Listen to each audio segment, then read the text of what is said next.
Next question आप सभी के सामने स्क्रीन पे है, देखिए। ईट वंस वर्ड्स, अगर आपसे पूछा जाए कि भैया ये एक इडियम है, ईट वंस वर्ड, खुद के शब्दों को चबा जाना, तो इसका मतलब क्या होगा? Can anyone tell? खुद के शब्दों को चबा जाना ये क्या मतलब दे रहा है? तो चलिए देखते हैं। 4 ऑप्शन आप सभी के सामने है। Come to nothing, die while working, take a statement back, make a small supply of something such as food, money, last longer. ये 4 ऑप्शन आप सभी के सामने हैं और आप सभी को जो है जल्दी से बताना है कि कौन सा ऑप्शन करेक्ट होगा। जल्दी बताएं। तो चलिए ध्यान दें यहां पे, ईट वंस वर्ड्स, अगर आपने कोई चीज कहा है और फिर उसको दोबारा आप ले रहे हैं, एकदम क्लियर है भाई। आपने कोई शब्द थोड़ी देर पहले निकाला है और उस शब्द को निकाला है, उसी को लेके फिर से खा लिया। इसका मतलब क्या हुआ कि जो चीज आपने पहले कहा था उसको वापस ले लिया। तो टेक अ स्टेटमेंट बैक, अगर अपने ही किसी बात को जो आपने थोड़ी देर पहले कही हो या कभी कहा हो, उसको आप कह दे कि नहीं ये मैंने नहीं कहा है, या जो मैंने कहा है मैं अपनी बात को वापस लेता हूं, वो मैं उस समय होशो हवास में नहीं था जब मैंने कहा था। ऐसा आप लोग देखते होंगे नेता लोग बहुत करते हैं कि एक बार उन्होंने कोई बात कह दी, जब बात वही फंस जाती है तो फिर वो अपने स्टेटमेंट को वापस लेते हैं। तो ये पॉलिटिक्स में तो बहुत ज्यादा देखने को मिलता है, डे टू डे लाइफ में भी देखने को मिलता है। तो ईट वंस वर्ड्स आप सभी को क्लियर हो गया भाई, अपनी जबान को, अपनी बात को वापस लेना, ठीक है, या कहना कि नहीं वो गलत था। ठीक है, आगे बढ़ते हैं। आप लोग को जो बाकी यहां पे और ऑप्शंस हैं उनके भी मतलब को समझाते हैं।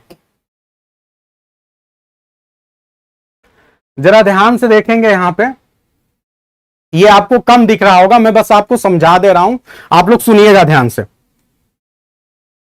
जो आपका यहां पे वर्ड है कम टू नथिंग, जो आपका दूसरा वाला ऑप्शन था कम टू नथिंग, इसका मतलब होता है, अब जब आप इसको ईडियम में यूज करते हैं तो ईडियम होता है एंड इन स्मोक।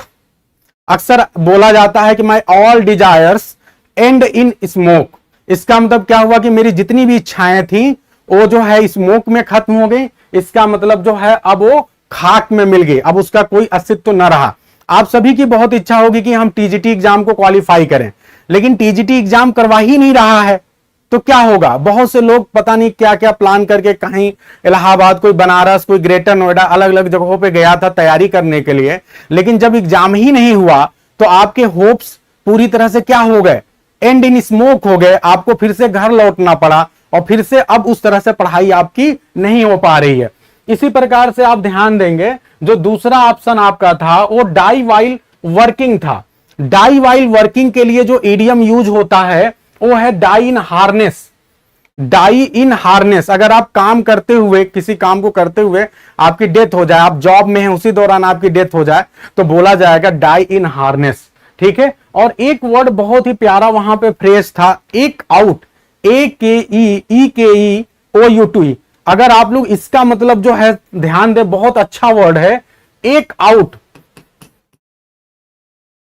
इस वर्ड को ध्यान दें, ये बहुत ही प्यारा वर्ड है। आपके एग्जाम में अगर ये आ जाए फ्रेज तो आप गड़बड़ ना करो।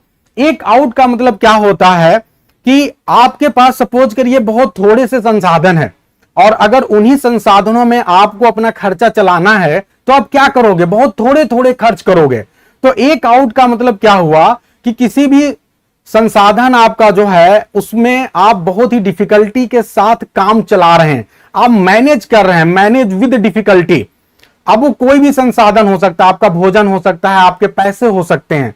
ठीक है, तो ये है एक आउट का मतलब। बहुत ही प्यारा फ्रेजल वर्ब है, आपके एग्जाम में कई बार आ चुका है, आ सकता है ये। ठीक है, एक और वर्ड आप सभी को बताना चाहूंगा, एक आउट अ लिविंग। अगर आपसे पूछा जाए एक आउट अ लिविंग, ये एक इडियम है भैया, इसका मतलब क्या है? इसी फ्रेज से बना हुआ है। तो एक आउट अ लिविंग का मतलब क्या होता है कि in the sense of support your self, definition है टू मैनेज, टू सस्टेन। अगर जो है, अगर आप एक आउट लिविंग कर रहे हैं, इसका मतलब किसी तरह आप अपना जीविकोपार्जन कर रहे हैं, जितना पैसा मिल रहा है उतने में बस आपका खर्चा चल रहा है, किसी तरह आप मैनेज कर पा रहे हो, सस्टेन कर पा रहे हो। अगर मैं आपसे पूछूं कि एक आउट लिविंग जो ये ईडियम है, इससे रिलेटेड क्या कोई दूसरे 2-3 ईडियम है क्या जो यही मीनिंग देते हैं, आपके एग्जाम में कई बार आ चुके हैं? तो आपको बताऊंगा कि यहां पे 2 ईडियम बहुत ही प्यारे हैं। मैं बोल रहा हूं, ये छोटा स्क्रीन है, हो सकता है ना दिखे, मैं बोल रहा हूं, बहुत ध्यान से सुनिएगा। एक ईडियम है to make both ends meet, to make both ends meet, ठीक है। और एक दूसरा ईडियम है to live from hand to mouth, to live from hand to mouth, ठीक है। तो इन दोनों का मतलब होता है कि बड़ी मुश्किल से गुजारा चलना, आपके पास बहुत थोड़े पैसे हैं, थोड़े संसाधन है, उससे बड़ी मुश्किल से आपका काम चल रहा है। I hope it is very clear to everyone. सभी आप लोग बताएंगे कि जितना मैंने अभी आप लोग को ईडियम बताया, क्या ये आप ध्यान रख पाएंगे? इतनी ढेर सारी चीजें मैं आप सभी को एक क्वेश्चन में इसलिए बता रहा हूं, जब मौका मिलता है तो मैं खूब बताऊंगा, सिर्फ इसलिए बताऊंगा कि ये आपके एग्जामिनेशन पॉइंट ऑफ व्यू से बहुत इंपॉर्टेंट है, इसे सुने और साथ ही साथ नोट करते हुए चलें।